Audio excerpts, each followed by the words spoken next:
Le concours de recrutement des chercheuses et des chercheurs du CNRS se déroule en deux phases. Une première phase d'admissibilité avec des jurys de pairs scientifiques qui jugent la compétence et la capacité des chercheuses et des chercheurs à rentrer au CNRS et les classent au mérite.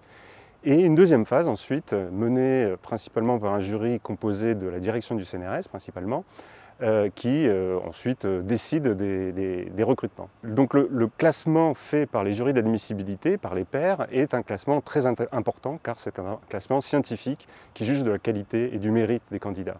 Or l'an dernier, la direction du CNRS, alors que le concours avait déjà commencé, a d'un seul coup décidé de ne plus afficher, alors que c'était l'usage, les classements au mérite d'admissibilité. Ça a fortement ému la communauté et, en particulier, le syndicat national des chercheurs scientifiques, le SNCS, a tout de suite décidé qu'il fallait quand même afficher ces résultats de classement.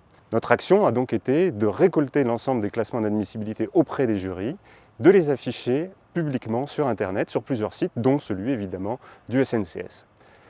Cette action a été fortement appréciée par la communauté.